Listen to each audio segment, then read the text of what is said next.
మంచిదో ఏది చెడ్డదో మనం గ్రహించుకోవాలి. నోటి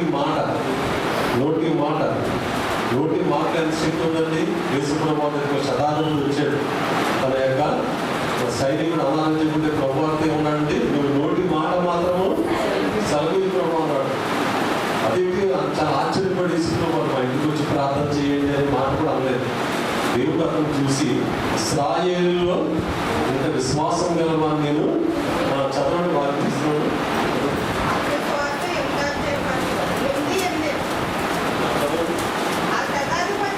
ఆ శతాధిపతి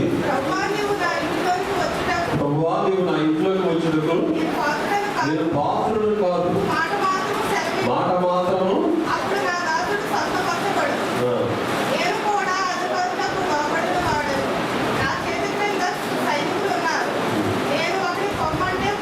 ఒకటి రమ్మంటే వచ్చు, నా దాసుడు ఈ పని చేయమంటే చేయడం చెప్పాడు. యేసు ఈ మాట విని ఆశ్చర్యపడి వెంట వచ్చిన వారిని చూసి ఇశ్రాయేలులోని ఎవరికైనా విశ్వాసం ఉన్నట్టు నిశ్చయముగా మీతో చెప్తున్నాను, నిశ్చయంగా చెప్తున్నాను.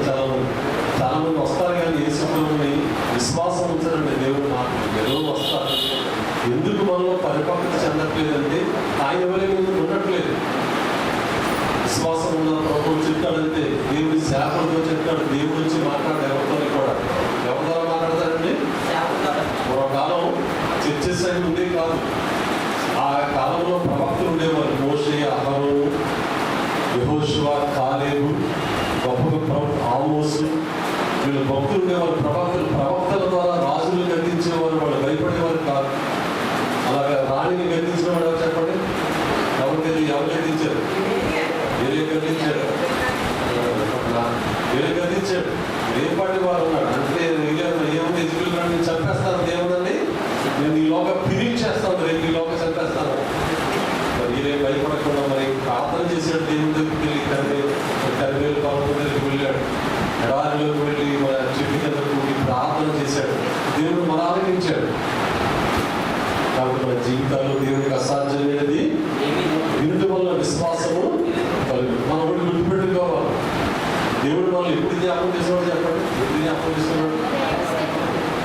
చేసేవాడు చెప్పండి? ఎక్కడ చెప్పాలి? అందరూ సరిగ్గా ముఖం చెప్తారు, ఎక్కడ చెప్పట్లేదు.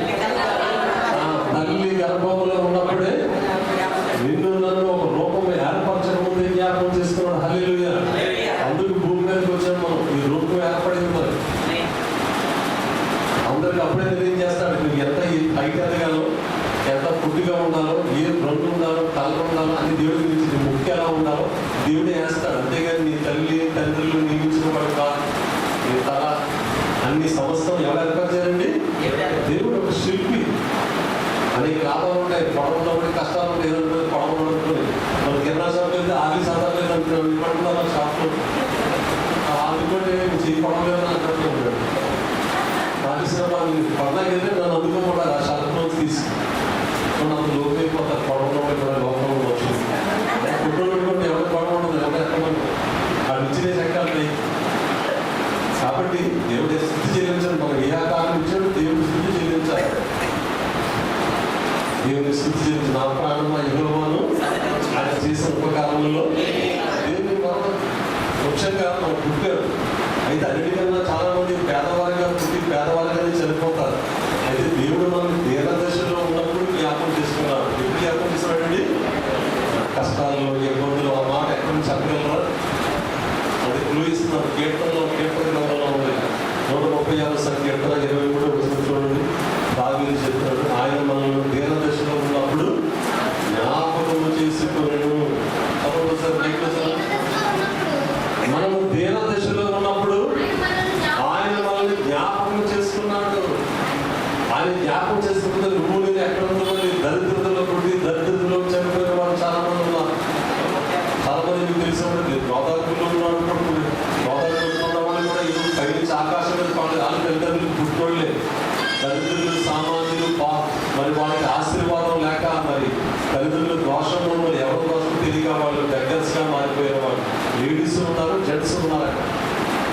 వాళ్ళు పుట్టారు తల్లిదండ్రులు. వాళ్ళ పరిస్థితులు దేవుని యొక్క ఆశీర్వాదము లేదు. దేవుడు అన్నాడు, అందరి బిడ్డలు భిక్షమెత్తుకొని చూడని దావీదు చెప్పాడు, నువ్వు చిన్నవాడిని అయింది, నేను పెద్దవాడిని అయింది, నీతిమంతుని బిడ్డలు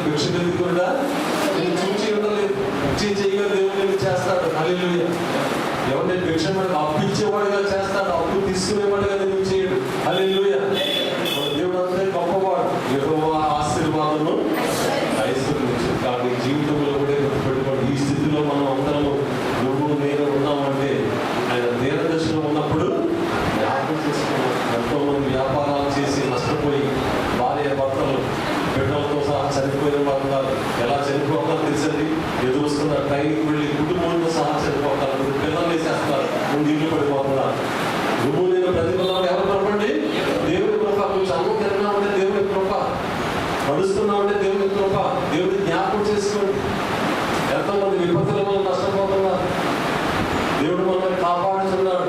ప్రతిదీ ప్రార్థన ద్వారా ప్రారంభించాలి. చర్చికి వెళ్ళినప్పుడు నేను సెయింట్ థామా గారు మొట్టమొదటి ఎక్కడైతే పాలు పెట్టారో కేరళలో, అక్కడి నుంచి మట్టి తీసుకొచ్చారు, సాయిల్ తెచ్చారు. ఆ సాయి భద్రంగా తెచ్చి ఇక్కడ పునాది వేసినప్పుడు ఆ పునాదిలో వేసి ప్రార్థన చేశారు. తర్వాత ఎన్నో కట్టుదలు, ఎన్నో ఆటంకాలు వస్తాయి. మరి జక్కకి ఏం జరిగిందన్నట్టు కరెంట్ షాక్ కొట్టింది. ఆ సమయంలో మరి అప్పులు గారు ఇక్కడే ఉన్నారు. అప్పుడు ఏదో చేశారు, కరెంట్ కొట్టాము, చేతులు రాసి తీసాము వైరు. చెప్తుందా? ఎందుకు తీసేది చెప్పు. చేతులు రాసేసాడు, ధైర్యం ఉంటుంది. అది తిరుగుడు పారిపోతాడు, లోకి వెళ్ళిపోతాడు. కరెంట్ ఎంతసేపు అండి మనిషిని మస్ట్ చేసి పడాల్సిన సెకండ్స్లో. దేవుడు ఆ సమయాన్ని అనుకుని ఎందుకు వచ్చాడు, నాలుగు చూడగానే ఆ ప్రమాదం నుంచి తప్పించాడు. దేవుని స్తోత్రం. హల్లెలూయా. ఎవరిని జ్ఞాపకం వచ్చింది? యాకోబు వాళ్ళ తాలూకు కరెంట్ షాక్ కొడు ఆటో డ్రైవర్ అంటాడు. ఎవడో కరెంట్ షాక్ కొట్టి ఇల్లు రక్షించిపోయి చచ్చిపోయాడు. ఆ ఇంట్లో పొందడం బాగా ఉన్నాడు, చచ్చిపోయాడు. అందుకే యాకోబు సిద్ధంగా రాలేదు, చూడడానికి వెళ్ళారు. దేవుడు మన విపత్తుల నుంచి కాపాడుతున్నాడు. చెప్పండి, నా ప్రాణమా యెహోవాను సన్నుతించుము, ఆయన చేసిన ఉపకారంలో దేవుని మనవద్దు. మన అమలాపురంలో పెద్ద బిల్డింగ్ పెట్టుకున్నాడు, ఆయన వాటర్ తడుపుకున్నాడు. మరి ఎలాగ ఎంత వచ్చేసిందో స్విచ్ అయిపోయి చేయాలని ఉండిపోయింది అంటారు. ఈ వస్తాయి పక్కింట్లో ప్రవేశించాలి కదా. మనం ఏదో తినేసి వచ్చేసి హాయిగా ఉన్నాం, వాక్యం వింటున్నాం కాదు. దేవుడు ఎన్నో క్రియల్లో, విపత్తుల్లో, మార్గంలో, అపాయాల నుంచి దేవుడు మనల్ని అనుక్షణము కాపాడుతున్నాడు. దేవుని స్తోత్రం.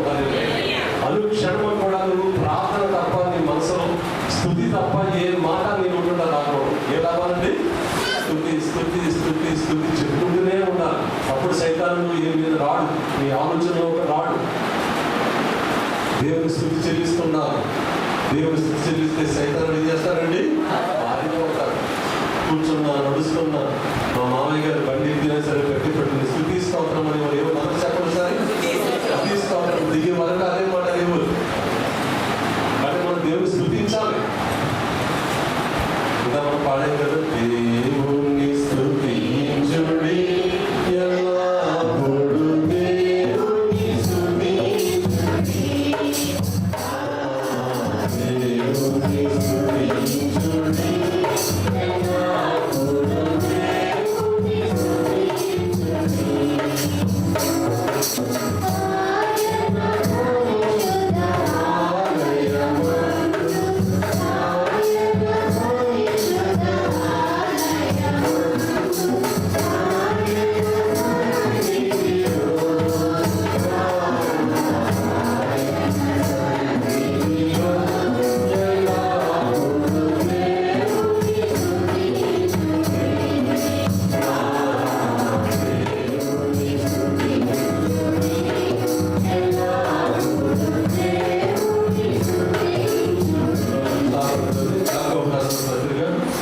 యాకోబు ఈ మాట గురించి, 4 గురించి కూడా 3వ అధ్యాయం అంతా రాశాడు.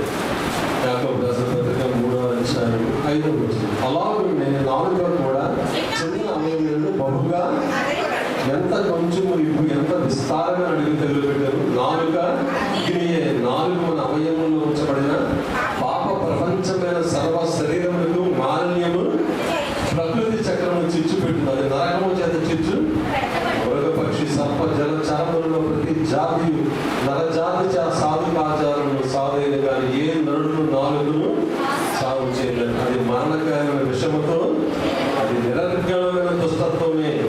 దీనితోనే తండ్రి ప్రభువును స్తుతిస్తాము, దీనితోనే దేవుని పూర్తిగా పుట్టిన మనుషులను శపిస్తాము. ఒక్క నోటి నుండి ఆశీర్వచనం శాపవచనం బయలుపెడు. నా సహోదరులారా,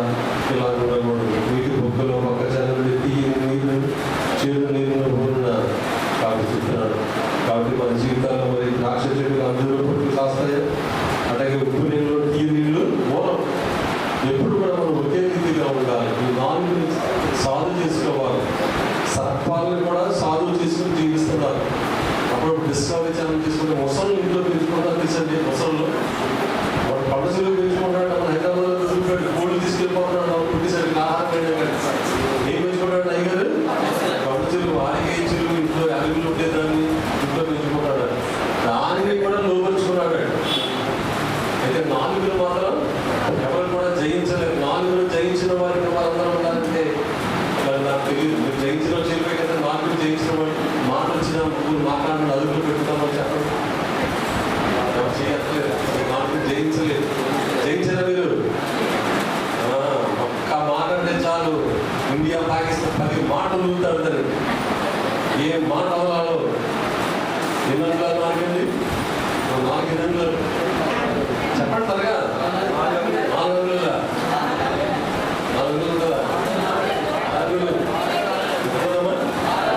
గంటలు చెప్పండి. తెలియదు మీకు 4 తెలియదు. 3 అంకులు అదే ఒక ఊరి అనుకోండి. నేను అనుకోండి తెలియదు. 6 మనుషులు చంపేస్తారు. 4కే చాలా జాగ్రత్తగా కాపాడుకోండి.